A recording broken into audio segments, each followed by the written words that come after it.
Hello. Hey. We have to stop being surprised every time we're actually live. That's going to get old to the viewers eventually. But welcome, everyone, to another episode of the Bearded Men of Real Estate Show. I'm Ray. Say hi, Dan. Hi, Dan. And this is Dan. And both of us are bearded real estate agents, which, as we've been talking about, make us perfect candidates for a show called the Bearded Men of Real Estate. Yeah. Yeah. So thanks so much for joining us. It's been crazy the last, month? Oh, 3 dude. months. And then the last week and a half has been even more crazy as, protests and riots and stuff break out across the country. So I appreciate you taking a little bit of time out of your day to spend with us. And I think it's something that we could talk about a little later in the show too. We do have some special guests today. And I'll bring up the most revered one first, who would be Pete Thorpe. There you go. Hey! Oh, I told Simply, you the other guy was going to be brought up first for sure. so Pete, I'm sorry to burst your bubble. You're simply the most revered because this guy, have you seen his facial hair? It's non-existent. Everyone say hello to Hudson Warren and Pete Thorpe. Thanks for joining the show, guys. Hello. Hello. We'll start with Pete. Tell us who you are and what market you work, what you do. So I am Pete Thorpe with the State Line Group of Companies and Company Realtors. I am in Maryland and Pennsylvania. Today, though, I will focus primarily on Pennsylvania due to PA being completely shut down for like 2 months for real estate. Oh, really? Yeah. I remember the governor saying that you guys were not essential, right? We were not essential, and then we were essential on Tuesday as of Friday, and then Wednesday they said, "Oh, heck with it, you're essential right now." So, How interesting. So very recently. sorry, about a week ago. But So you're more recently essential. Well, yeah. well, welcome to the essentials. Well, welcome to the Essential Club, buddy. Because the essentials, but essentiables. Yeah. Yeah, we should make a movie about it. The essentials. So I think this is the first time. Pete, have you ever been on the show like this? Or maybe it was one time way back when, right? It's been a long time, especially since you switched over from BeLive to StreamYard, powered by StreamYard. Yeah. I like StreamYard. It's good. It's in the free version because we have a bigger thing in the future that we want to switch to. So this is kind of a temporary solution for us. It's good. It's been fine though. Yeah. It's just not as good a quality as we're headed to. There you go. And so I guess this is the second time that BMORE is live in BMORE. Yes. Yeah. Correct. Because they'll call Baltimore BMORE. Indeed. Yeah. I was talking to someone, I was like, you guys gotta watch BMORE. They're like, what's in Baltimore? Because they're from Baltimore. I'm like, no. Yeah. Why would we watch the? Completely different. Okay, Hudson, tell us who you are, where you're from, and what market you work. Yeah, hey, so I am Hudson Warren. I am with the HomeWise team with Keller Williams, and I am personally in Tampa, Florida, and we are an expansion team with the company, and so we have locations all the way. So we basically cover from Tampa Bay all the way down to Marco Island, so the southwest quadrant of the state of Florida. Nice. Yeah. So our beaches open there.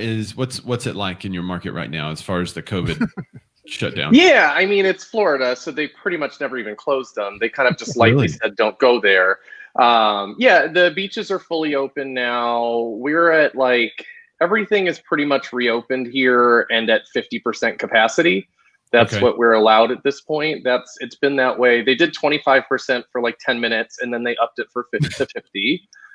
We've been essential the whole time, thankfully, though, so have Okay. not had to stop working. Just a lot of Zooms and a lot of super not awkward at all face mask appointments. So Yeah. That's the fun. We did our and first. thank you for having me without a beard. I feel pretty special there. I Well, couldn't grow one hopefully if I tried. encourage- FYI, Hopefully this will encourage some growth. There's the Baltimore face mask Ooh, right there. Look at that. Nice. that's impressive. Ready to go. So we had our first in-person listing appointment last Thursday after all this. Everything else was Zoom or have the sellers walked us through their house on a iPhone or whatever. But our first in-person, all masked. It was not awkward at all. Yeah. So I was wearing masks for a while and I realized that no one else was. None of my clients were anything. So I just don't. now I just keep my distance, and we sanitize often, and we do the elbows and all that. What's really funny is that no one knows, like, elbows, fist bumps, shake hands, and so you walk up to someone and they just kind of stand there and look at you, and they're like, "Well, I would shake your hand, but I'm not going to right now." That's the greeting right now. Is I would shake your hand, but I'm not. And it got me thinking. Face masks were all the rage in Asia long before they were here. As a matter of fact, they were a fashion statement in many Asian countries. And the Asian greeting is perfect for a COVID environment in which you bow or nod your head. You don't have to shake hands. You don't have to high five or anything. So maybe we should just all switch to bowing a little bit. I do long distance high fives. Just make sure, if you bow, just make sure you bow deeper than your elder. That's the rule. But then doesn't it get into like a thing? Yeah, like almost competitive. Yeah. Competitive bowing. That's what Americans will turn into. We'll turn it into a sport. No. So in Arkansas, we have not been shut down. We've been essential. We did shut down some restaurants, nail salons, and such. But other than that, we've continued to operate. And our cases have not seen a dramatic increase over any other state. So we're still just kind of plugging along. So it's been okay. There's only 8 of you in Arkansas, though. So it's like, true. Which one of us has it? Right. Which one of you has it? And then take care of that guy. And then. So if you're joining the show live, you can also comment, and then we can display your comment. And what we like to do is talk about you, but we can also talk about your comment. So this is Melissa Mara, and she says, "Woohoo, home just in time for the show and a server thunderstorm," which I think she means severe. Severe. She likes Hudson. Adam says he's cutting off and on. The feed is cutting off and on. So I don't know if that's you or not, but hopefully someone else can let us know. Hopefully it'll stabilize. It's just Adam. Shortly. She said, "I like the Old Bay one better, Pete Thorpe." You got an Old Bay? I do. When you when I come back on screen after you boot me, I will Old Bay. Did you double layer it and put a little Old Bay in the middle of it so you could always have the seasoning in the middle? Possible. It's like Red Hot. I put that on everything. Oh, that's so Baltimorean. Clayton says longer bowing means more respect. See, that's what you're talking about. Adam says elbows are the way to go. So Zachary Faust joins us, which if you're not following him on TikTok, you gotta. He says, "Hey, love to the MD mask, Delaware neighbor." Delaware. Melissa Mar says, "I did." Thunderstorms, freaking out a little. She might be. And we do thunderstorms all the time, Melissa.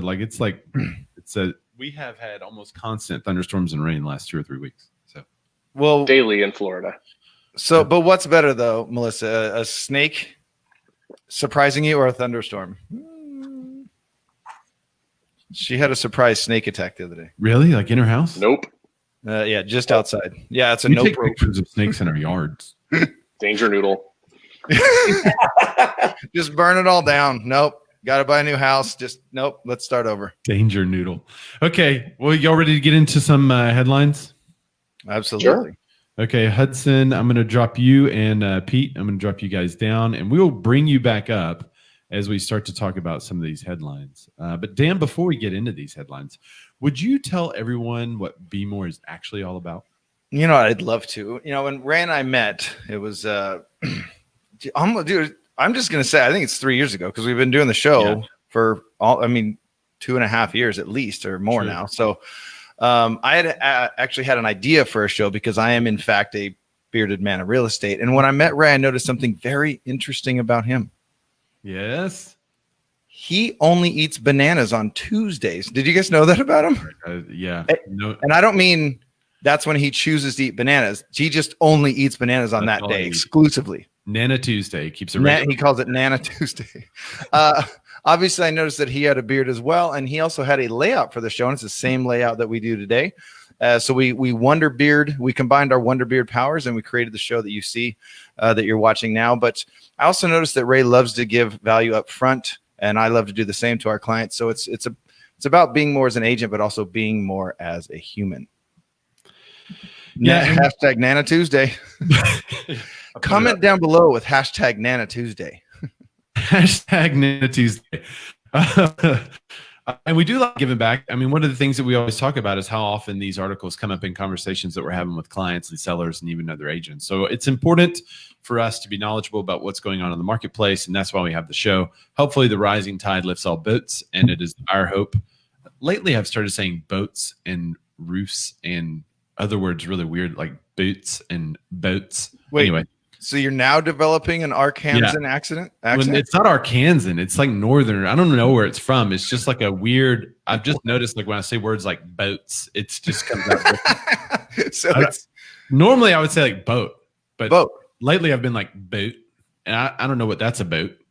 Right. Anyway, you're just slowly becoming Canadian, and it's going to be a boot. man, Brad McCollum's fault. Yeah. All right, so so rising tide lifts all boats, and that's one of the big reasons why we do the show. So, ready to get in the headlines? Absolutely. All right.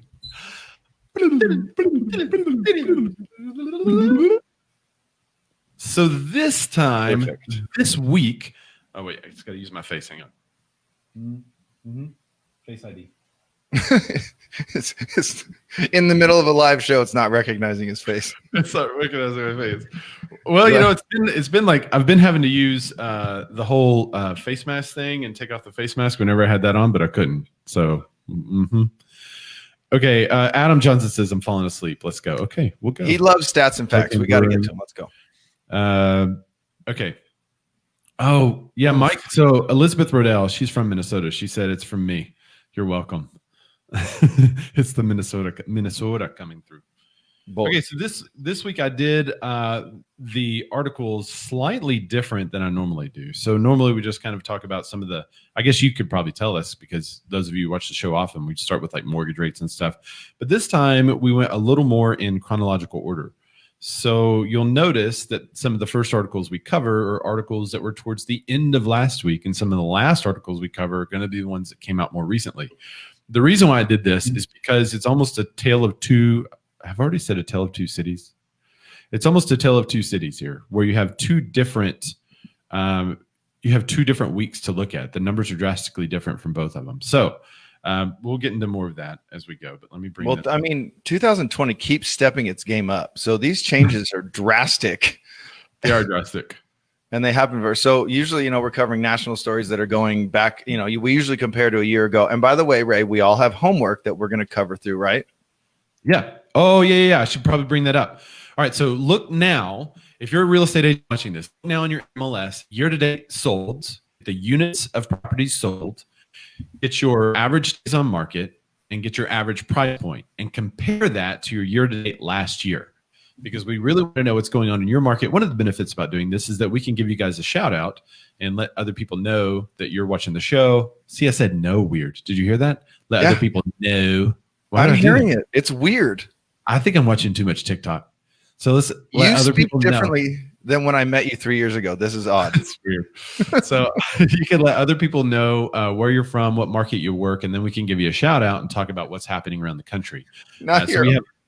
You're overly focusing on your words now. I am. I'm over enunciating now. Take Gummit. Okay. So the first article we're talking about: pending home sales plummet in April, but demand is showing signs of a rebound. So this article comes to us from CNBC. Put it on the screen for you. Okay. Pending home sales, which are signed contracts on existing homes, fell 21.8% in April compared with March, according to the National Association of Realtors. So sales were 33.8% down compared with the April in 2019, which is the largest annual decline since 2001 when they started tracking the number. So that's really, so one of the things I found interesting about this article as a whole is it was talking about how pending home sales are down lower than expected. Who expected them to be down less low? I mean, I think Adam Johnson was even saying the year would be down 40%. So we're looking at a month over month number of 30%. For me, that doesn't sound like it's that bad. That means it was 70% of what it was last year, even with most of the nation being shut down. Right. That sounds pretty good to me. Am I missing something? Anyway. Well, what do articles and news organizations like to focus on, though? Headlines and trying to get people to click stuff. Right. So once again, we get past the headline. That's the main thing we love about doing the show. Obviously sharing with clients and being super current on knowledge, but also digging past these headlines. And when you read it, you're like, oh, So that's actually pretty good. This is actually not that bad of a thing. Yeah. Okay, so let me get back to the article here. And this is something I do want to, I'll bring up our panel just to kind of discuss this one in short. But here's what Lawrence Yoon, the National Association of Realtors chief economist, had to say. Quote, with nearly all states under stay-at-home orders in April, it is no surprise to see the markedly reduced activity in signing contracts for home purchases. Yoon is actually raising his forecast, given what he calls the surprising resiliency of the housing market for the rest of the year. He upgraded both home sales and prices, predicting home sales to decline by 11% in 2020, with the median home price projected to increase by 4%. So in his prior forecast, sales were expected to fall by 15%, and there was no increase in home price. So Dan, just to speak with you first, what is happening in your pending home sales? Are you seeing them where they plunged? Did they go down in April to May, or what happened? No, well, right now here I have them up right now. So current, and we can hit whatever numbers you want. I have active under contract, which for us means that they're still accepting backup offers, but they're committed to that main offer. So they're in escrow. For us, we're in escrow. We're not a lawyer state, but we're in escrow. But we can still take up backup offers, and the buyer is still going through their contingency periods. Pending means they've removed all contingencies and we're essentially just waiting to close. Right now, we have 151 pending, and this is just my city. So this isn't Southern California. There's 151 pending in Rancho Cucamonga, California. Is that high for y'all, or is that about average? I feel like that's about average. I don't think it's this crazy drop. I wish I can't go back to a year ago and look at what was pending from this same time. I can look at closes, and closes is different. Do you want to hit closes now, or do you want to wait? No, we'll let's hold the closes towards the end of the show. We could get into that. I'll bring up Hudson, and Hudson, what's happening in your market for pendings? So this is so cute. So you told me close. That's what I pulled. I didn't. Yeah, sorry. This is just a random act of research. We literally gave Hudson homework like 30 seconds before going live. Yeah, he actually pulled his number in 30 seconds, but we did not talk about pending, and that's fine. Yeah. But just kind of your feel. What's your feel of it? Yeah, we're busy. So I will tell you this. Our sales are a little bit down. So it was this time last year was 5792 closings, and this is for the city of Tampa. So big city, and yet we cover a lot more than that. This year we're at 4585, so not too bad, and yet we're down. The days on market is almost the same, 49 versus 50. The price, though, the prices are up 12%. So our average price right now is 336. So your prices have gone up. So I guess if your closings have, what number were your closings again in May? Well, I did year to date, and it's 4585. Right. 4585. And what percentage difference is that? I did not do the percentage. 2019 was 5792. So it's about 1,000. So 25% off. Yeah, I was gonna say it's somewhere in that range, 15 to 20% off, somewhere in that range. I'm not doing math fast. But is that enough though? So going back to Ray's point of the story, which is that's still not some crazy number where everyone just canceled their listings. That's still, 75% of what could be 0%, like with everything that's going on. So I think that exactly Hudson's number speaks to what the article is saying, the positives of the article. And you have fans. Hey, Kenzie. Hey, it's good to be me. Hey, Kenzie. Heart. It's good to be me. All right, let's talk to Pete. Hey, there we go. Old Bay Pete. I'll be Old Bay back just for Melissa. So, hear that float off though.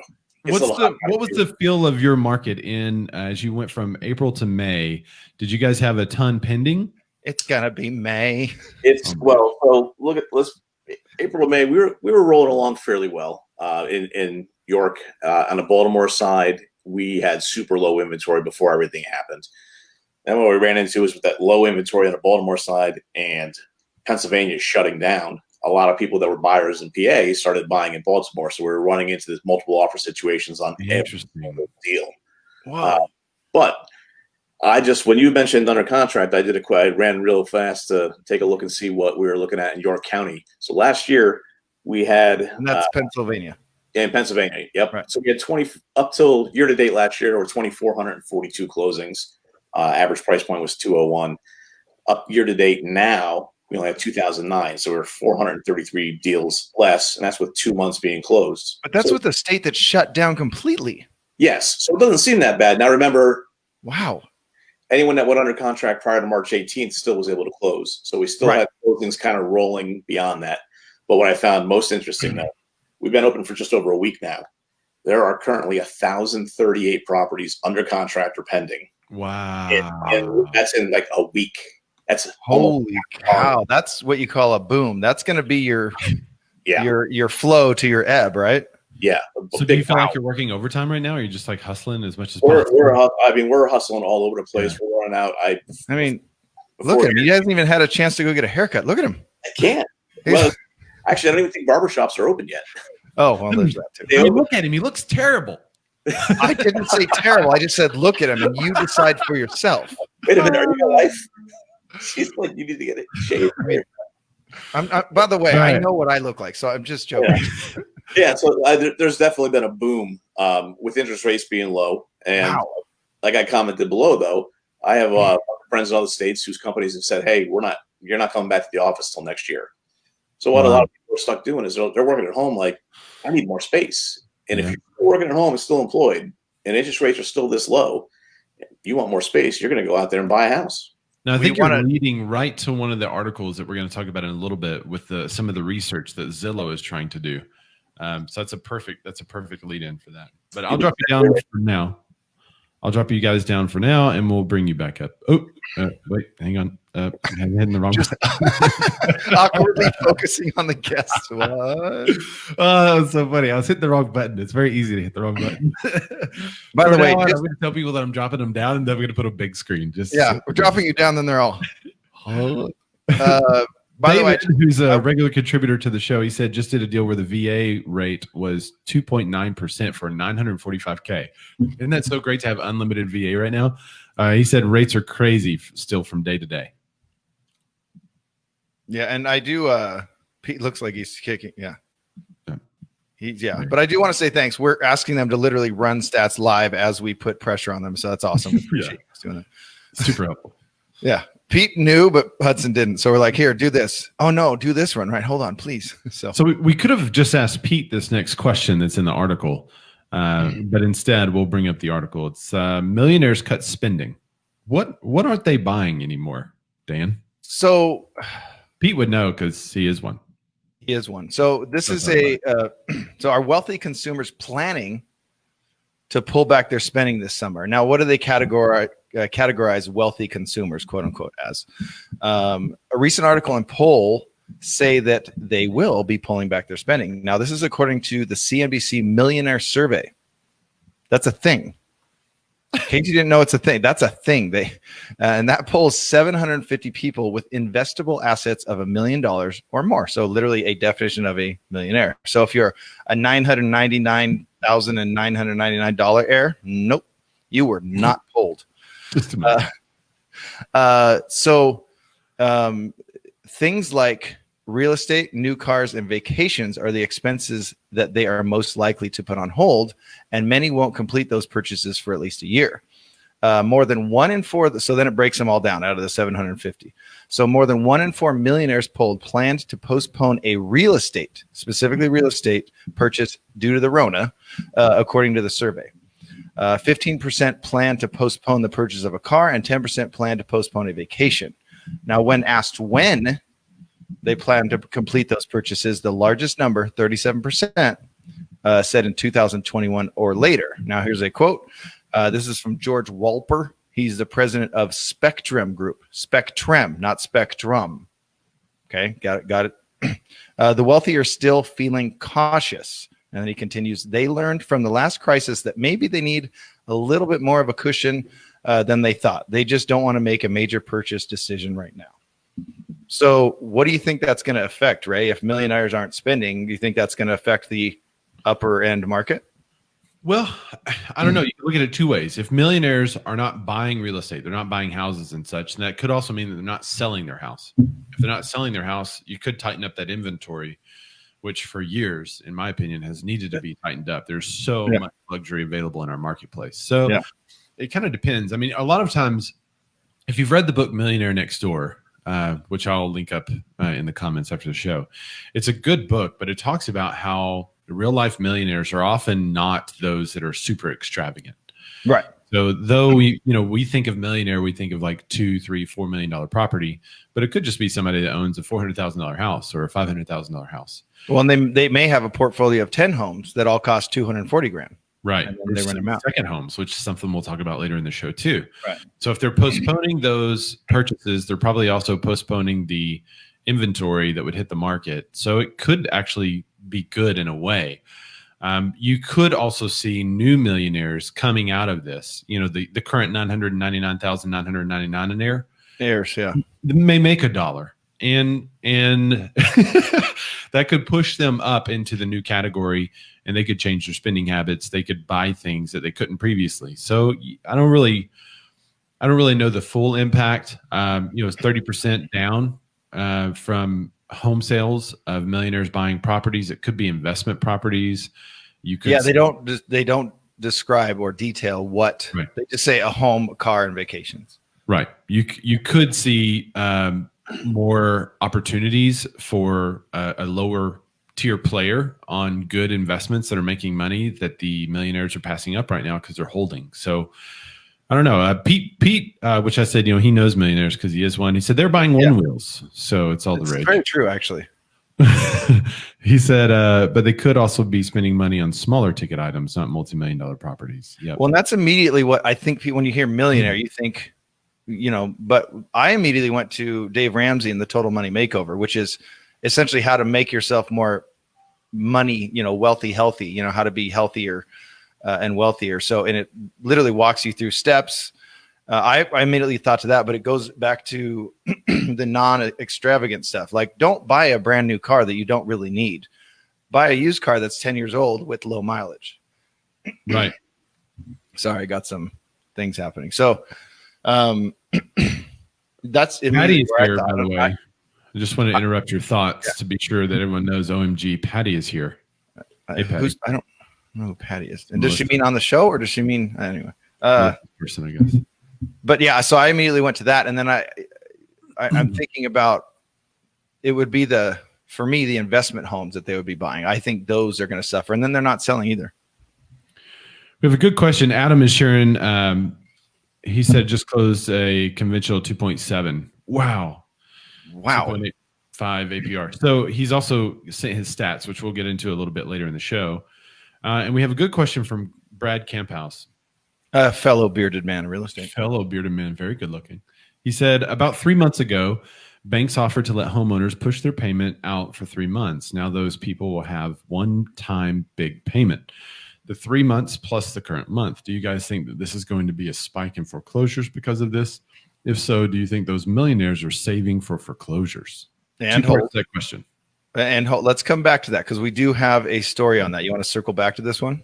Yeah. That's good. Oh yeah, I forgot about that story. Totally. Aha, he's literally predicting the future. Nice work. Both him and Pete are nice lead-ins to this next. And what Pete was talking about was trends that are happening and how people are currently uncomfortable in their own home.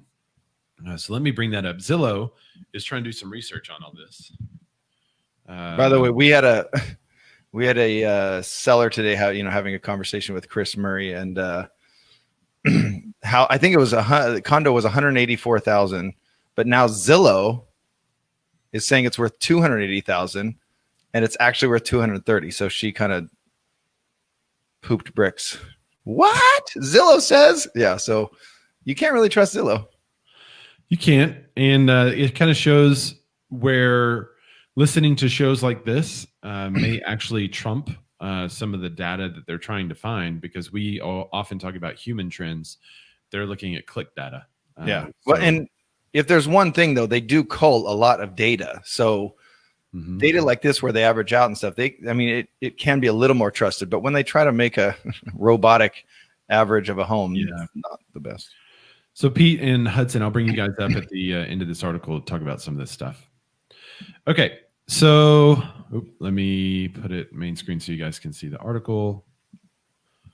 All right, there it is. So in an interview with Squawk on the Street, Richard Barton, a Zillow CEO, said, quote, "We're all searching for data to confirm our bias, that our theory that people are moving out of the city and into the suburbs." He goes on to say, "We get 100 million clicks a day in our apps and sites. So we can see all this shopping data, and we're not really seeing it yet." So the one trend we are noticing is, and this goes back to what Pete was talking about, is a massive increase in overall traffic. I think they said it's as high as 50% more in the article. So consumers seem to be more dissatisfied with their current living situation. And in short, he said that his economics team cannot really put a finger on a geographical pattern showing a move from more densely populated areas into the suburbs. So this is where I want to bring up our panel to see if you guys have heard any kind of change in what your buyers are saying to you that may correlate with kind of some of the earlier reports that we were hearing from CNBC and some of the other news outlets. I think Inman was also talking about it, maybe Realtor.com and NAR. They were saying that they anticipated people moving from more densely populated areas to suburbs. So that well, and for reference, we have covered on the show where the trend was, trying to move into the city, and then the multifamily properties, and then buying outside of the city and driving in. But then recent reports are people are getting out. These are reports, though. So this is the data that he's saying he's not necessarily seeing. So we have reports versus anecdotal data. Right. And or we have anecdotal reports versus data that's not anecdotal. But I'm going to hear from you guys. Pete, you were saying that people were moving from one city to the other. Was this the reason, or what was their primary reason for moving like that? So, well, taxes were one reason, but there's a pretty big difference in the tax base between our two areas. However, a lot of people were just moving right now, at least because they want more space. They're staying at home with their kids.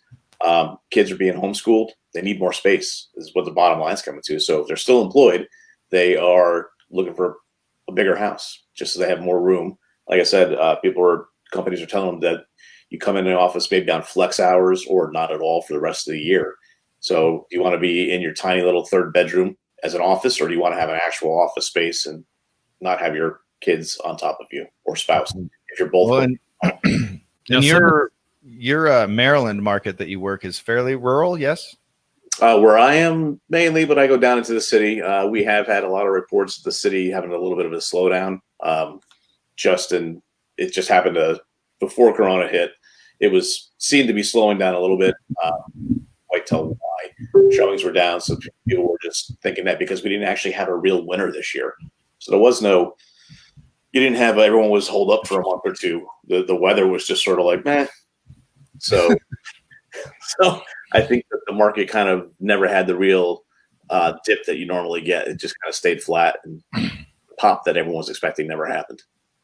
Now, some would say, Pete, when people are looking for additional space, it is a natural occurrence that they leave a more densely populated area that traditionally has smaller spaces. Right. Are you seeing any of that change where they're not, they're in a neighborhood with smaller homes that's closer into the city, and they're kind of saying, well, we can't live here, so we have to move out of the city a little bit just to get more space? Or are they finding the space that they need inside the city? Because I think it was a year and a half ago, we were talking about housing shortages in the city in which people couldn't find what they were looking for, so they were moving out. Well, and everything was getting bought up in the city and renovated. And now people want more space, so it's been moving more out towards the county. So it has been a push bigger space. And with everybody being home, you got everybody on top of each other, neighbors and everything. There's like no parking in the city. So if you have a row home that has parking, that's like a premium. I've gone down and shown houses in the city in the last week, and it was circling the block trying to find somewhere to park. So because everybody. Convenience is starting to win over.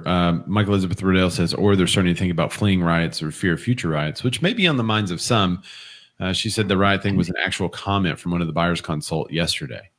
I'm sure there's a couple people that have that in their mind, but I don't think it's that as much of a thing as people. When I say people, people, the media, really would want you to believe.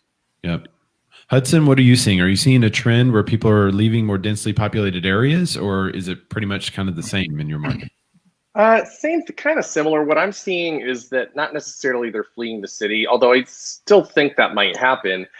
We're just seeing people making general lifestyle changes. Like they've been cramped up at home for all this time. So yeah, it's moving for more space, or they just straight up don't love where they live. Like, you know, being in Florida, we get a lot of people that move from up north to get away from, you know, cold weather.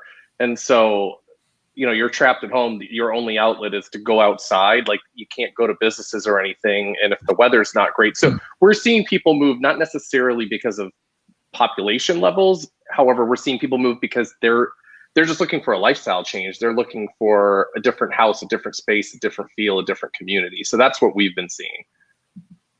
Interesting. And in your market in particular, do you have a lot of second homes, or which, you know, we affectionately call snowbirds? Or yes. Okay. So it's lots and lots. So Tampa's not as much, up where I live is not as much snowbird, and yet the bulk of the area that we cover is, like, most of what's south of us is very snowbird heavy. So we haven't so far. Just said too. Yeah. So we haven't seen a real shift there yet. I think the unemployment and all that, like, I don't think the hurt has really hit yet for most of those people. Right. So we haven't seen anybody abandoning properties, you know, getting rid of them. We have, you know, we've continued to sell them. So we haven't really seen a real big change there. We have seen people coming from other areas, and yet it's not necessarily big cities. Is your inventory low down there? In Baltimore County, your inventory is crazy low. So our inventory is lower than it was before all this started. I will tell you that much. We were like kind of on the cusp of buyer seller market. We were transitioning. We're definitely not like the bulk of the country where the homes sell in 10 minutes with 25 offers.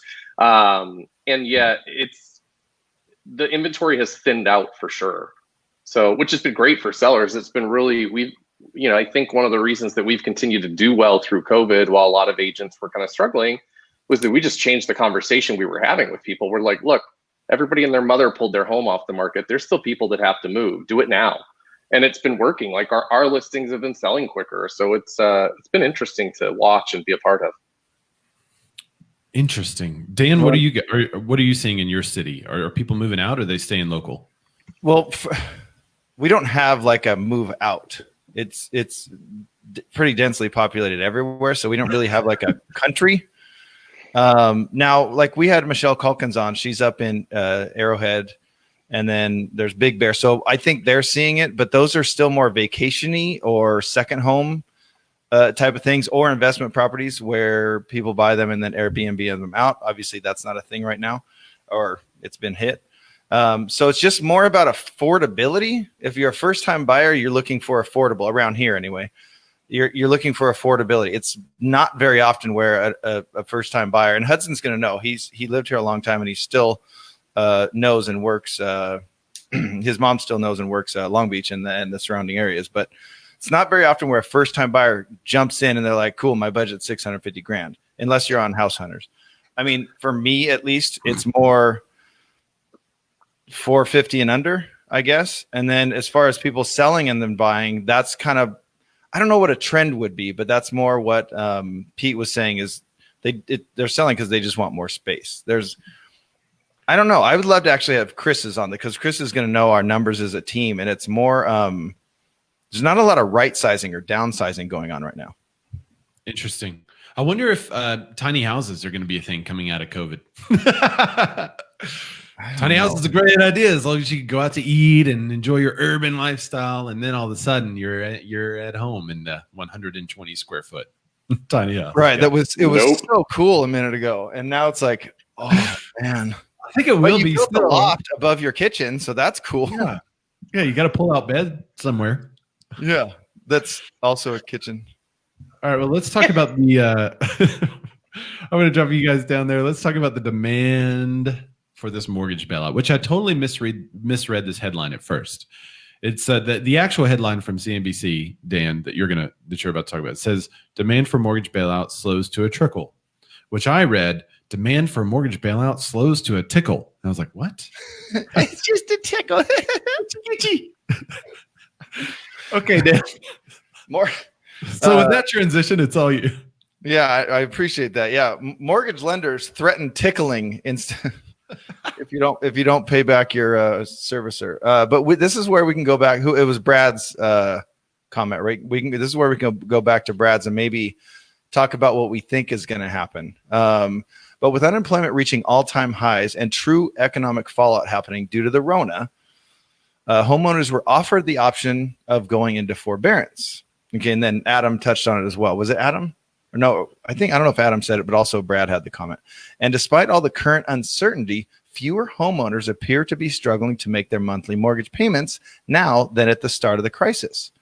So the numbers of borrowers seeking relief, and again, this article is from CNBC in case I didn't say that, the number of borrowers seeking relief from government and private lender emergency mortgage bailout programs has slowed dramatically. And this isn't just a little slower. This is a big slow.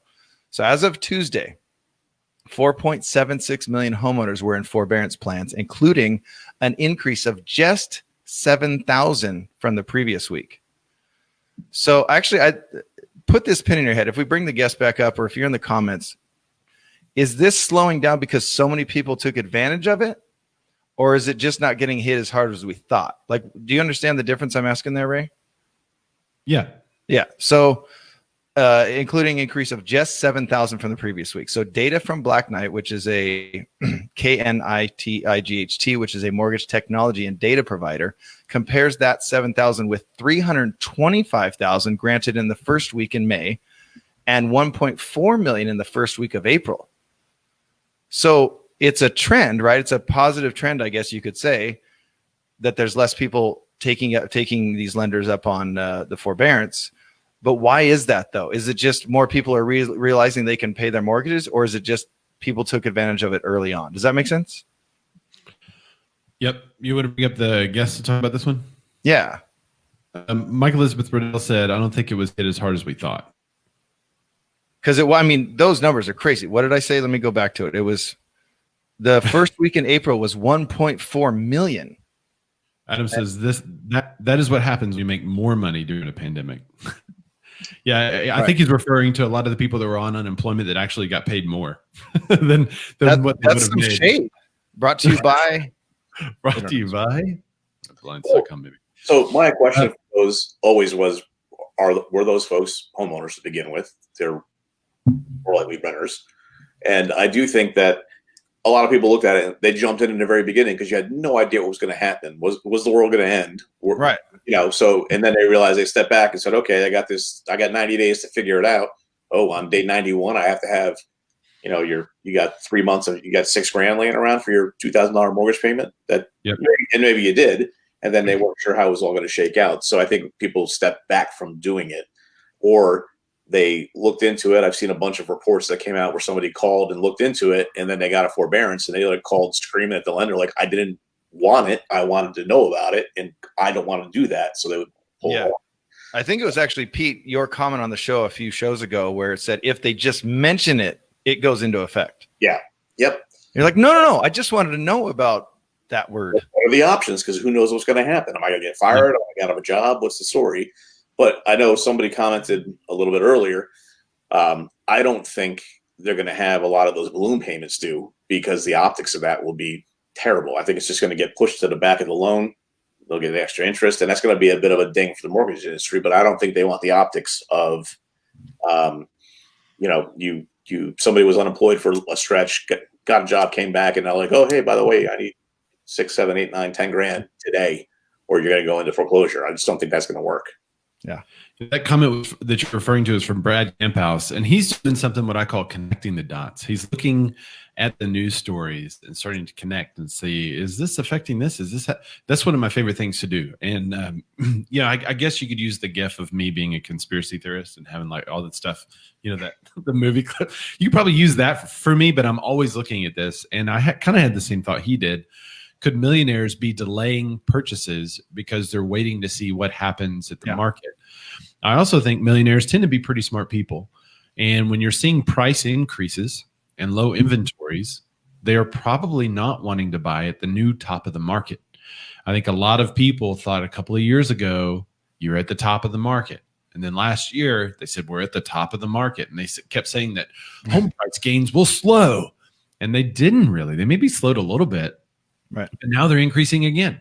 So I think a millionaire who's smart is going to look at the market and say, well, if you do have a bunch of inventory hitting the market because of forbearance and you have opportunities for foreclosures, let's just wait and see what happens. That way we could take advantage of those. I think the second reason why they're pulling back is they're not going to buy real estate at the very top of the market. They're going to wait and see what happens. So I think there's two reasons, but I don't think they're necessarily, I don't think you have a lot of millionaires that are looking at the forbearance issues saying, no, how can I buy all those homes? Because I think what you said, Pete, a lot of people are going to be just rolling those in to their mortgages, refinancing. We called just so I could know for the show. We asked our mortgage company, like, what's your forbearance policy? What would happen? And they were pretty much like, well, if you can pay it, you can pay it all, or we can figure out a way to refinance. But they were very open to the like, yeah, if you want to delay it. We're like, nope, we don't want to. We're fine.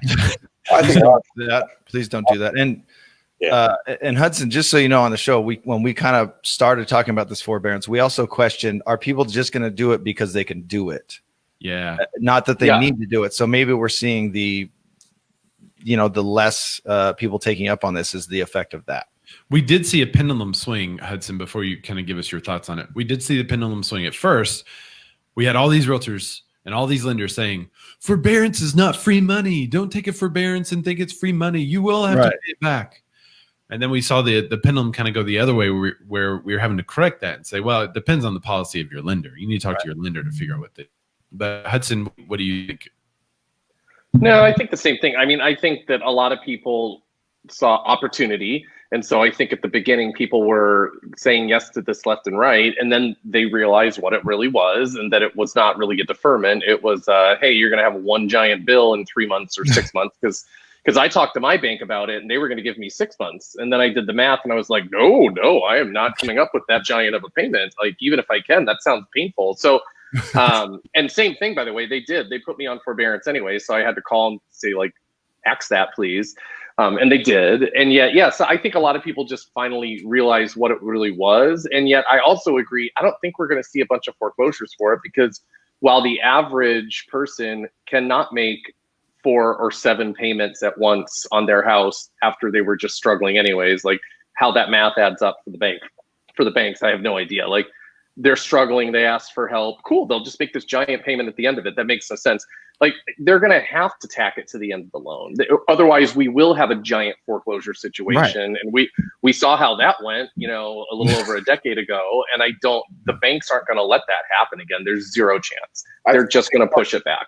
Part of that was the media and Congress, honestly, because with the stop rent, no rent, whatever that little mini movement was for a bit, where they were basically saying nobody pay rent and don't pay your mortgage and screw the banks. Right. So I think the banks were like, we don't know what the policy is going to be. We don't know because the government hasn't told us what we can or can't do, regardless of what they should do. So right. Well, I think Hudson makes an awesome point, because what if the plan is in place that after 3 months, or whatever their policy is, after 3 months you got to pay back this much.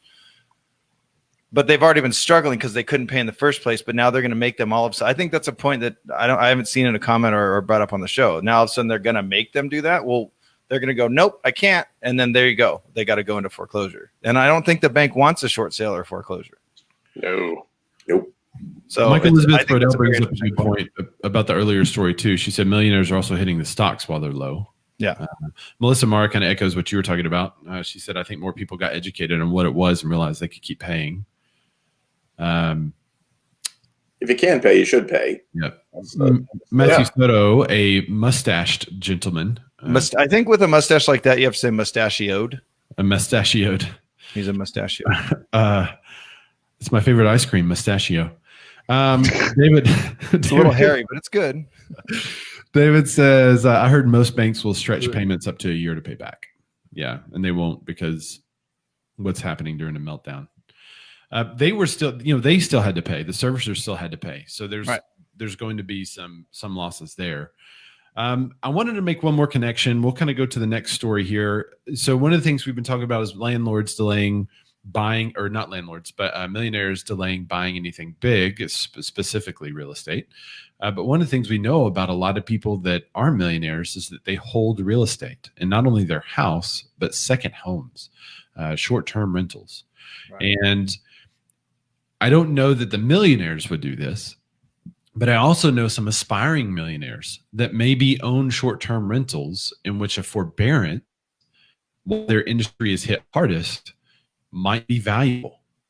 And I'm wondering how many of those short-term rental owners applied for forbearance when their Airbnb couldn't be Airbnb'd. Reservations, yeah, when their Airbnb couldn't be Airbnb'd. Yeah. So I wonder how many of them applied for forbearance when they saw all that happening and the cancellations, and then they're sitting there in working from home, wondering what in the world's going to happen. So we have a story here about what's happening in the term market. So let me bring that up. Basically, it looks to be facing what they're calling consolidation. And this is again on CNBC. So, oops, I'm in the wrong spot. Okay. May have already heard about the consolidation. Small landlords and some of those VC money-backed startups, like shorter people, like smaller. Yes, smaller landlords. Like they're basing this story off of their stature. Their stature. So some of the smaller landlords and VC-backed startups are offloading properties to cut their losses. Meanwhile, other large property owning companies are looking to scoop them up. All of this is part of the impact of coronavirus hitting the travel industry hardest in some states, as some states open back up while others stay closed. As we've discussed before, other companies like Airbnb had to lay off employees and cut expenses. This article has a list of companies that had to do these layoffs. Stay Alfred, based in Washington State, it will be shutting down. They raised $62 million in funding. Zeus Living, that's kind of a cool name. Yeah, there you go. Let's see. Right after Stay Alfred, it looks even better too. Right. They raised $15 million in equity and debt in May, an evaluation of 110. Wait, so this is all stuff they've raised since, or these are people that are bailing? So they've raised this as a startup, or they've raised this as they're bailing?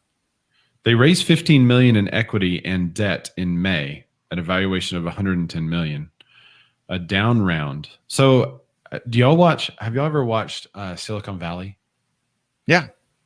Down rounds are not a good thing. Yeah. So they did a down round from a previous valuation of $205 million. Lyric, also partly backed by Airbnb, has gone through multiple rounds of layoffs and had to get rid of units in its portfolio. Sonder, based in San Fran, laid off and furloughed 400 employees. Sonder also decided to offboard numerous units. So what does that mean? The offboarding? I mean, are they listing these things and selling them, or are they just moving it to someone else's portfolio? So some of these owned properties and owned units, and when they're offloading them, they're either moving them to someone else's portfolio or someone else is buying them. But they were basically real estate, second home real estate backed venture capital. Yeah. So a portfolio group of homes. I feel like I just made up a financial category, but that's kind of what's happening. Hey, drastic times take drastic measures, Ray. Monica Marie Laws is here. She says, very interesting question, Ray. Well, thank you very much. Melissa Mara says, we just reached season in May. So there's about 3 weeks of lost rental income for most owners. You couldn't do rental for less than 21 days up until June 1st. If owners happen to get someone that wanted a rental that long, great. The majority of summer weekly rentals are now booked up like usual. So one of the things that you just brought up there is a pivot that some of the players in this market made. And one of those companies that pivoted is called Vector Travel. They provide services for short-term rental landlords by furnishing the property, marketing the property, and communicating with guests. And they charge 25% of the booking, and the owner gets to keep the rest. So they've shifted focus to midterm rentals. So they were working primarily short-term. They switched to the midterm, which is longer than just the week. So the CEO said, he said, it hit me that this was going to be a massive problem for the other operators with a different business model who had leased their inventory. I knew that was going to create a lot of problems that test their balance sheet. And that's really kind of what they're looking at is the big test for investors and people that are trying to raise money is how does the balance sheet look? What are their assets, liabilities? How much money are they making off the assets? What's the return? Right. And if that stuff starts to go down, then their investors get scared, start selling. I mean, start calling loans. All kinds of things can happen with those VC contracts. So the article is pretty good. It goes into some other stories about companies that are shifting or pivoting or what's the other word? Shifting, switching during the downturn to their business models to try to make money or save face during this time. So, but I wonder how many of the small players are now putting that second home on the market, did the forbearance, and are hoping that they sell before the money is due, because the big players are coming in and gobbling some of those up. Or maybe they're realizing that things are opening back up a little quicker than they may have expected. Because if you own a portfolio, when you're going into this, you're like, well, I don't know. This may be a thing for a year, and I may not have any rental income for a year. So I got to go into the storm shed and just protect. But now that things are opening up a little quicker than I think people expected, maybe they're going to try to hold on them. I don't know. It's an interesting time. And then, so Ray, you want to hit the next one, then we'll bring them back up because we got more stats and facts that we can talk about. Yeah, go ahead. All right. So home prices. We'll get to your comments. I know a lot of you guys are making the comments. We'll get to your comments. So just hang in there. Yeah, everyone calm down. Jeez, guys. Gee, our viewers and our listeners and our commenters are so crazy. Like, just, it's okay. It'll be fine. Ray will get to them. It's okay. Home prices in April saw the biggest gain in 2 years, but that's all I want to say. BUTT. Just kidding. But they're expected to drop by next year. So you may have thought that home prices would have been hit hard as much of the national economy shut down in the face of the current pandemic, but they've done the opposite. This is super duper current, right? Nationally, values rose 5.4% annually in April, a sharp increase from the 4.5% annual increase in March. And March is when the whole shutdown and stay-at-home orders kind of started taking place. And this is according to CoreLogic in an article from CNBC. The gain in prices was driven by a record drop in the supply of homes for sale. Not only did some sellers pull their listings in April, but most of those who planned to list decided to wait. Millennials did a thing. We haven't brought up millennials on the show in a while, Ray. So, but they have shown a surge in buying, which has caused a severe, not server. Sorry, Melissa, just kidding. A severe supply situation in the lower end of the market, which it was already struggling, right? So now, as they're like, hey, I can, interest rates are crazy low, I'm going to flood into that local or that lower end market. The inventory of entry-level homes for sale fell 25% in April compared to a year ago. So what's going to happen if it fell 25%? You have more people flooding into the market. What's going to happen? It's going to create some demand, some supply issues. So this is a quote from Frank Notheft, and I never know how to say his name. Is it Nothaft or Notheft? He's the chief economist. I said it right at CoreLogic. The very low inventory of homes for sale, coupled with homeowners' spur of record low mortgage rates, will likely continue to support home price growth during the spring. Okay, he continues. If unemployment remains elevated in early 2021, then we can expect home prices to soften. CoreLogic is now predicting that home prices will be down nationally by 1.3% by April 2021. So nothing crazy, but that may not sound like a lot. But national price drops are rare. The last two national drops were after the subprime mortgage crash 12-ish years ago and way back during the Great Depression for that. So they are rare, and they're predicting that one will happen now. So to bring up our panel about the price, they've already hit it, but I want them to reiterate what's happening to home prices in their area. Dan, what are your home prices doing? What's happened year to date versus last year? This one blew me away. So let's do a year ago. And this is last week. What? Pete was blown away. Oh, sorry. I brought up another window because I can't see it, so I apologize. I missed the visual joke. It was amazing. I had a good one. I'm going to hold off. So I went back to a year ago. I went 30 days from today to 30 days ago from here. And then I went to a year ago, June 3rd to a month before that. So 30 days before that. And this is the stat from a year ago. So minimum list price was 255. Maximum was 1.68 million. And again, this is in Rancho Cucamonga. If you guys have never heard me say it before, we have everything for everyone. This is just my city. The average sales price, so closed over those 30 days, a month or a year ago, was 581,000. So going back 30 days from today to a month ago, the minimum list price was 289. The maximum was 1.3 million. The average close price is 582. It's $1,000 higher than a year ago. Wow. And this is smack dab right in the middle of it, with less inventory, more buyers, bidding wars, and all that stuff. So that one. Yeah. Did I do it? No. It's blew away. Adam Johnson said millennials are finally reaching their mid-30s, so it's about time. I'm also seeing younger people willing to buy instead of rent. It's an interesting time.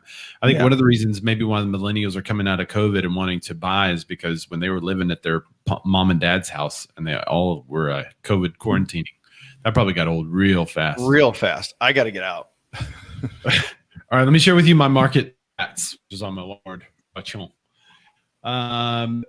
The home sales for Pulaski County, which is one of the counties in the middle of the state of Arkansas, it was down 6%. So it's only 134 home sales difference. So we had 2,157 this year, 2,291 last year, year to date. The days on market is also down. So that means homes are selling faster. It's 50 days on market average. 56 was the average last year.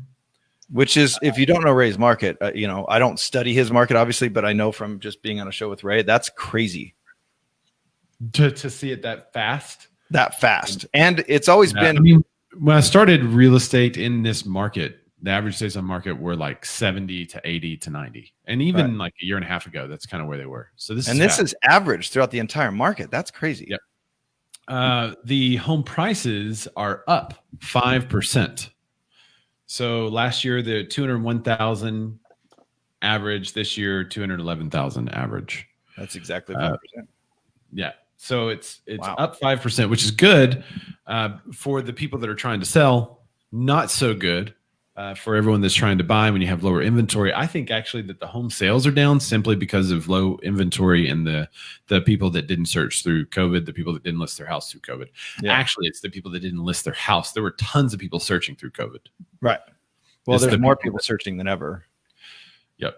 I wanted to add to my numbers because I didn't say this one. So a year ago, the total closes that gave you that $581,000 average was 160 closes. This year, the last 30 days, so same time period from a year ago, 89. So that's a big drop. That's what, 42-ish% drop. Adam Johnson, you're a numbers guy. What is that? That's a big drop in total number of closes in that time span. That's wild. Let me find Adam. He had posted his numbers too. While I'm doing that, could you guys, Pete and Hudson, could you kind of repeat get it what your numbers were to year to date? It's funny that your numbers are darn near mirrors of mine. For your we are up 5% in pricing. Days on market though is only down by 3 days. I don't buy that stat because a lot of, and I say that because a lot of people left their homes on the market through COVID. They didn't pull them because the thought process was, well, you can't go see a house. Days on market doesn't really matter. And if you pull it off and you bring it back on 30 days later, you're still going to have that 30 days. So who cares? Let's leave it up there. So I think there is some long-term numbers embedded in there that interesting. The days of market actually in reality should be a lot lower than what it's showing. But if I also look at the 1,038 that are under contract now, that price is actually up more like 8%. So that there's a lot of houses that sold really fast for top dollar in the last week and a half.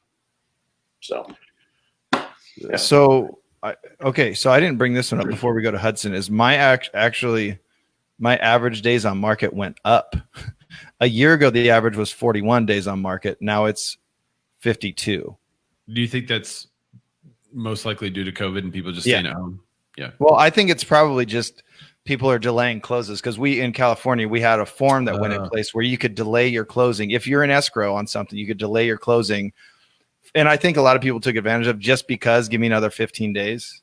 So this just in case. So does your market, when they talk about days on market, do they talk about the day from when they listed to when they go under contract, or is it from the day they listed to when they close?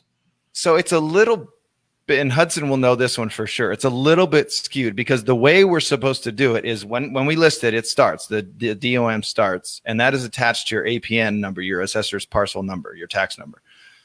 And then we're supposed to keep it, go through the process. Then we go active under contract, and then the days on market keeps ticking, right? And then when they remove their contingencies, we're supposed to then put it in pending. So that's when it stops. That's when the days on market stops. Interesting. But if you're moving all that and just waiting, then that's gonna. Well, some agents, once it goes under contract, they put it into pending. Gosh. So because they don't want their. Hudson has never done this. I'm just saying, in our markets, I've never done anything wrong. Ever. And it's interesting because in Florida, one of the few things they got right here is that it's active or pending, period. That's because good. Once it's pending. Like especially in a hot market, you've already got backup offers. You don't need to show it anymore. Like, it's kind of silly to me. So here, the days on market is truly just, when was it listed? When did it go pending? That's days on market. That's what ours So is. it's more cut and dry. Hudson, before you share with us your numbers again, Adam Johnson said in 2019, May had 380 closings, 174K median. In 2020, 295 closings, 185K median. So he's also seeing an increase in price and a decrease in the number of solds. Yeah. And then he says that I need to move my median section. It's very trendy. Yeah. Hudson, what were your numbers again? Yeah, so year over year, our total sales are down, and I did the actual percentage, so I did extra credit homework. So it's so we're down 21%. Now, and I ran that actual closes. Yes, actual closes. This last year, same period of time, were 5,792 closings. I'm in Tampa; it's a big city. Yeah. And then this year, same date range, 4585 closing. So it's 21% down. Our prices are up 12% though. Yep. Wow. Because Tom Brady, bizarre to me. It might be that because TB sports ball. And so the funny thing is though, is we were already in general, now Tampa not as bad as what's south of me. Like, we were already kind of starting to shift into like, I think we're at the top of the market. For that to go up 12%, that's insane to me. Like, I'm glad you had me pull that number, because I was surprised for sure. That's a big bump. Interesting. Yeah. And what are you going to do, Hudson, with that number? Run right to your sellers that are thinking about selling. For real. Well, we already have been. We're like how much writing on the wall do you need? I feel like most consumers, because I feel like this is what happened. COVID started, and I feel like most consumers were like, "Whoa, real estate's dead. We're going to have a crash. It's going to be 2007, 8, 9, like whatever it was for your place. It's going to be that again." And it hasn't happened yet. And yet you look at unemployment, and I don't think we're headed towards like a cliff. And yet the other shoe has to drop at some point. Yeah. So I've been telling every seller, I'm like, you want maximum money? Like, do it yesterday. Like, when can the photographer come over? Clean it now. Like, it's just, I feel like we're on borrowed time. How much? That's exactly what we've been trying to push people. And I think maybe your solds would be higher had there been more listings listed. And then your prices seem like they would be a little bit lower. It would kind of follow the year-over-year gains that we're normally seeing. So it seems like the impact of COVID is to increase the prices due to the limited inventory, to decrease the solds due to limited inventory. It's not there are no buyers. That's a very different scenario. And it's unpopular opinion, but I think most of the people that were furloughed or laid off, from what I'm hearing, are those that were kind of in the rental market anyway. Service industry. Yeah. Say again. Hey, before Pete, put a pin in that. Don't forget your comment. Just Hudson, do you have average days on market for a year ago and now? Yeah, that's really funny. It's been a drastic change, right? So a year ago it was 50 days on market. This year it's 49 days on market. It's a big drop. Right. But I was surprised with that too, though, because I can speak to like my own business. Our stuff's flying on we're multiple offers again, which we haven't seen in a very long time. So I was surprised by that number. I feel like in another month or two, it's going to be drastically lower. That's exactly what I was going to say. It's going to take a month or two. Right now, you're just seeing those under contract quickly after COVID are now going to sold, or after the lockdown stopped, or starting to sell.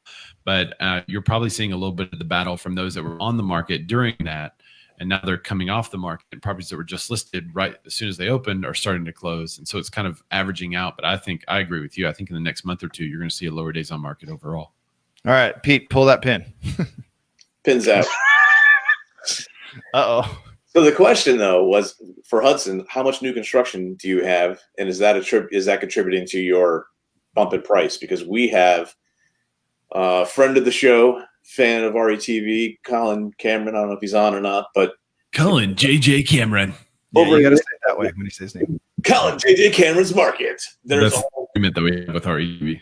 There's a ton of new construction over there. Right behind my office is a ton of new construction. Right up the street from my office is 3 builders, all building homes that are well above the average price point for the area, and they're capturing a lot of the commuters that are coming from Maryland to Baltimore. So that is contributing to that price increase across the board. Yeah, we have a lot of new construction. However, that's not new, so I don't know how much of effect it has. I can't even. Don't get me started on new construction. It's been a thing as long as I've been selling here. Like there's a new community popping up everywhere. They're tearing down more trees. I don't think that has an effect on it, because I think that's what it's been here all along. All right. Jessica says that she agrees with you, Hudson. Hey, Jessica. Thanks for checking. And by the way, probably the checks in the mail. The most Tim Macy poignant too. comment of the show, right there, Tim Macy of Tim Macy Show and #whiteboxing. He says Hudson and Pete just dramatically increase the good lookingness of the show. That's true. Actually, as a matter of fact, when Tim was on the show, just to rebalance, we had to add 2 beautiful women because Tim just took the ugly way above. It was way out of whack. We just wanted Tim, then we went, whoa. Wait, we can't do that. We got to get Marley and Michelle in here real quick. Yeah, let's go. Hey, by the way, can I take a side note real quick? Put just Hudson up. Okay. So yes, everyone stare at Hudson. But now, Hudson, move your head to your right real quick. Beware, I have my sassy pants on today. Thank you. I wanted to point out your sign. It's probably the best sign I've ever seen. And that's, yeah. And it's accurate. Yeah. Oh, I know. It's very accurate. It's not a today thing. It's an everyday thing. But he's going through all these awesome stats and numbers, amazing realtor. And I'm all, but look at this sign. Melissa Mars said, that's how it is here, but we have active/contract status. Thanks, Bright. She said, but we still have agents that won't pinned listings until a mortgage commitment is issued. Yeah, there's all sorts of weird. And it's because they're a lawyer state. It's all sorts of weird. Yeah. Interesting. Okay, well, Dan, we have 2 more stories in the show, but we're running a little bit long. So what I want to do is summarize the story that you're going to cover, and maybe we could deep dive this other story about how agents are being replaced. For me, honestly, so the last one that I have here is just mortgage demand from home buyers jumps 18%. So not really a surprise there. But to me, Ray, the biggest surprise of that one is that the mortgage applications to refinance, they actually fell 9% for the week. That is interesting to me, although still 130% higher, 137% higher than a year ago. So still taking advantage of that. I'm wondering if that has a little bit to do with those who did refinance kind of earlier in the year. Right. But man, they missed 0.5% or a quarter point, because if they refinance now, it'd be even lower. Yeah. So that one, and if you want that one, that's another CNBC article. And that was literally from today. Yeah, I want to talk about this with the panel, so I'm not going to spend a long time reviewing the article. So I'll just bring it up here. Let's see. So first, Offerpad wanted to buy your home. Now it wants to list your home. So we have another story about how agents are going to be replaced. Yet another one. Basically, the Offerpad. 1100th time we brought this up on the show. That's right. This article is from Inman. So basically, Offerpad it used to make an offer to anyone that wanted to sell a house. They could do one of those instant cash offers, right? So if you want to sell your house, they give you an instant cash offer. Now they have hired real estate agents and have given them a salary. And now, if you don't want to take their cash offer, they can list and sell it for you. And they have concierge services that provide home cleaning and some handyman work and staging your home, getting ready to sell, that kind of thing. Maybe not home staging. But, AKA 9% listings. Well, it doesn't say how much they charge.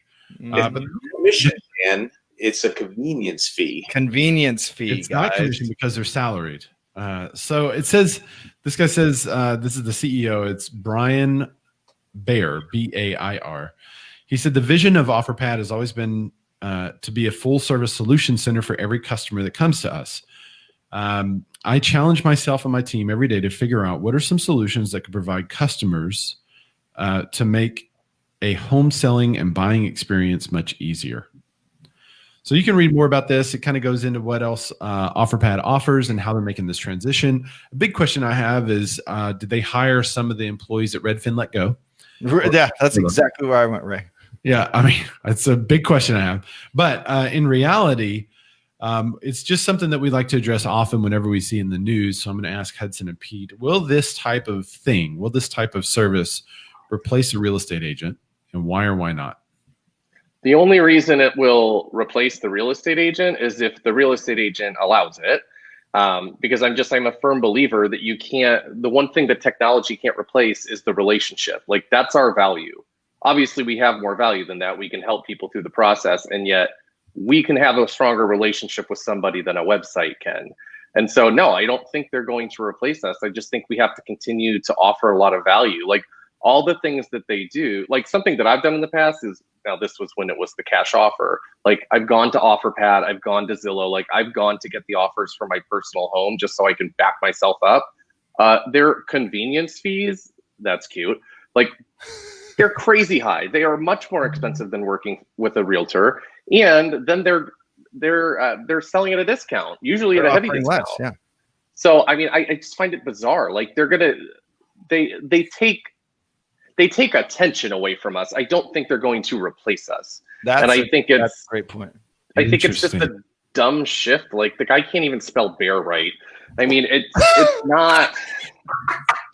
I just honestly think it's a kind of a joke. Like, they're scrambling to figure out how they stay relevant. Like, I kind of love stuff like this because I feel like this is their like white flag. Like, oh, we got to change everything.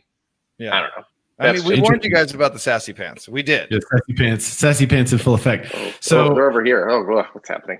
So I guess you're saying what you're reading into this is that they were in trouble. So instead of focusing on the buying of property side, which they have been, they want to get into helping you sell because they no longer can buy as a business model, as an effective business model. Well, I think so. I mean, look at it. I mean, when all this happened, what did they do right away? They stopped purchasing. Zillow did too. Like, they stopped all that stuff. Right. That's a sign to me. I don't know. I think it's a death rattle. I think it's I don't know. I just think a lot of these things is exactly what Hudson's saying. When you it's always been the same. Every single time we've brought this up on the show, again, the 1100th time that's coming to take over the real estate. It's been, well, no, we don't charge a traditional model like agents do, and they make it sound like a positive thing. But then you read it and you're like, dude, it's 9 to 11% on a lot of these. Well, couldn't we, Pete, I want to get your thoughts on this too, but couldn't we as agents just start offering these services and start charging 9 to 10 to 11%?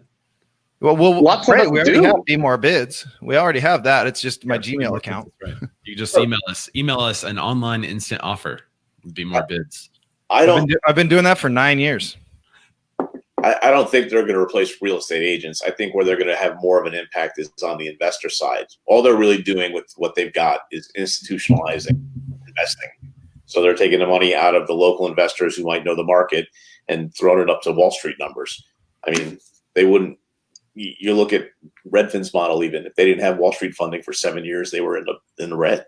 Yeah. So, and then as soon as this hit, they let go. Lord knows how much the staff or furloughed them. Same thing with Offerpad and Zillow offers. As soon as something gets a little rocky and it's not a smooth, easy market, they're gone. So, they're counting on that natural upward trend. So they come in, they offer a convenience fee, which for some people do need that. Now, a local realtor can bring an investor in and be like, sure, I can give you 70 or 80 cents on a dollar and, take care of it that way, which is essentially what they're ending up doing. That's an interesting strategy. So a local agent could partner with an investor to do the 70 cents on the dollar of market value to 80 cents on the, because that's exactly what they're doing. And then they could also partner with the local contractor. They could partner with a home inspector, a carpet cleaner, and all that call stuff. It something. To offer services, and basically the real estate agent becomes a sales wing for those services, and then gets those services at a discount because they're selling them, right? So then they could offer those services to the client for an upfront fee. This is what I've been telling agents to do. Start your own instant offer program. You put an ad out there on Facebook, you get somebody that reaches out, you give them their offer of 75% of value. And if they actually say yes to that ridiculous number, well, then great. All you got to do is send one email out to your contact list. Somebody's going to take advantage of it. Like, I don't even feel like you have to have a specific investor ready. Like, if you actually have someone that'll sell at that deep of a discount, you'll find somebody to take the deal. If not, you should take the deal if you're able to. And then it's almost like wholesaling. Well, and then here's the deal. When they say no, that's crazy. Well, there's a seller lead for you.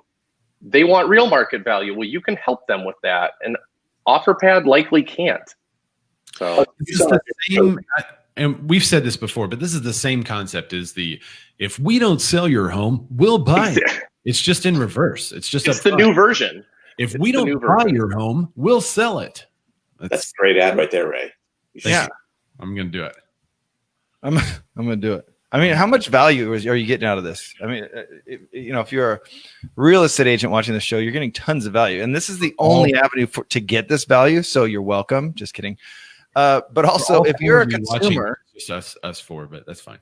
Whatever. If you're a consumer, make sure you reach out to myself or Ray or Hudson or Pete or maybe some of the commenters here, but make sure you reach out and get a true value on your home. Don't go to a website, and also look past the sparkle and the fancy and look to the actual convenience fee and see what that is. You got to look past it. Huge deal. Okay. Huge. And by the way, if you ever want to feel like an underachiever, have two dudes on your show. That Pete works 2 states, Hudson works half of Florida. So if you ever want to feel like have these dudes on your show. There you go. It makes you feel better. We work Arkansas now. That's okay. You only have to go a mile, but it takes you 3 hours. So Tom Butt says Hudson has an interesting point. I wonder if there's something in the Realtor Code of Ethics that would prohibit low buying a home value, though. It's an offer. I mean, you're offering. The market is the market, right? They're asking for an offer and you give them one. I did want to get to Tom's earlier comment, though, because I think I put this on the screen, but we were talking about other stuff. He said for Portland, Oregon, comparing 2020 to 2019 through April, which is his most recent MLS stats, the average sale price has increased 4.3%. So Portland, I think Portland was hit pretty hard, right? Washington was hit really hard, but I think Portland was hit pretty hard by COVID. But they've increased in price 4.3% to $465,200. He said in the same comparison, the median sale price has increased 3.9%. So he's had an increase in both the average and the median. Very interesting. Very interesting. So if you're needing a Portland, Oregon agent, be sure to contact Tom. Mm-hmm. Mm-hmm. Thumb. It's Thumb. Sorry, Thumb. Well, thanks so much for joining the show, Pete, Hudson. Let's start with Pete. Can you tell everyone where to find you on the social medias? You can find me on the Facebooks at State Line Realtors, or actually even just at Pete Thorpe. That's where we're at. At Pete Thorpe. Are you on Instagram? Yeah, you're on Instagram. I'm on the Instagram as well. I think that's under the Realtor, Pete Thorpe Realtor. I think. I gotta look and see. Come on, if you're gonna be an Instagram model, you gotta know your handle. Well, that's true. All right, Hudson, how can people find you? Yeah, Facebook is best. I have an Instagram account. I don't know how to log into it. Somebody else does that. I know Facebook, and that is where I am. And all you really have to do is type in the name Hudson Warren, because I can guarantee there's just not that many of me, and I'm the nerdy guy with the glasses and the large forehead. So you can find me right there. Perfect. And the sassy pants. And the sassy pants, absolutely. All right, Dan, where can they find you, bud? It says it right on the screen right there. D-Ludwig Rocks Ever. DLUDWIGROCKS. Go find me. I'm even on the TikToks now. Don't do much there because I think it's, well, I'll save my thoughts for it, but it's either D-Ludwig Rocks there or Dan Revolution. Dan Revolution on the TikToks. Yeah, that's a Ray advisory name. You can find me Ray Zorback. That's RAYZORBACK. But wait. There's more. So I want to show one thing that we're going to work on. If we get enough people that are interested. Oh, I forgot about this. If there's not enough people that are interested, we won't do it. Dan hasn't even seen it yet. Hang on. I haven't seen it yet. So okay. This better be better than the NAR logo, dude. I think it's way better than the NAR logo. It doesn't cost as much as the NAR logo. So some of you know that there have been, I guess everyone knows, there's tons of riots. The country's a little bit in upheaval about turmoil, Black Lives Matter and equal rights and all kinds of stuff, right?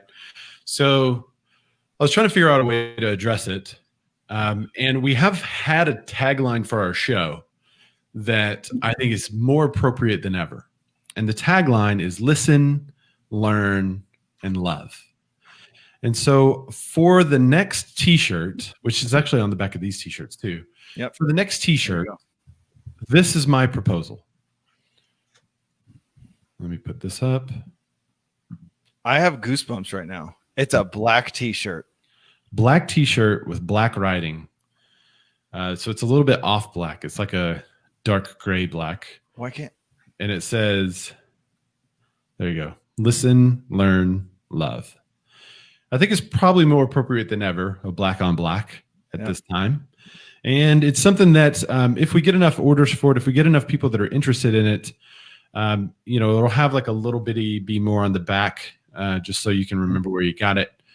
But if we get enough people that are interested in it, we'll sell them and we'll just give any profits or proceeds to local charities, and we'll figure out like maybe a Boys and Girls Club or something like that. So it's the tagline for our podcast. I guess 2.5 years ago, 3 years ago now. Yeah, that we were like, what could we say that would kind of describe our purpose? And really, it was listen, because we want you to listen to the podcast, but more, we want you to listen to people around you, learn, because before we speak or before we say anything, we kind of want to know what's happening. And then instead of just talking, love.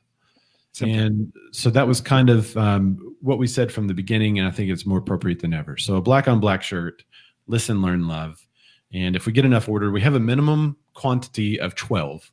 And if we can get over 12, then we can make an order, and we'll probably price it in a way that includes the shipping, but then any leftover monies would just go to some local charities that help, hopefully, the Black community. So I'm in. If you want to send that GIF or JPEG or whatever you have there, I can get you another order page. Yeah. Well, actually, I have one now through Typeform. Oh, you don't need me anymore then. You're big time. Yeah. I had to figure it out. Because we created some pixel shirts, and so I had to figure out how to do it on Typeform real quick. So Pete, you've graduated to show guest now. Yeah. Co-host, if you will. All right. There you go. All right. So thanks everybody for joining the show. Be looking for that shirt, and when you see it, please share it. Like I said, we're not going to keep any of the money. We're just going to kind of be an avenue for people to order these from.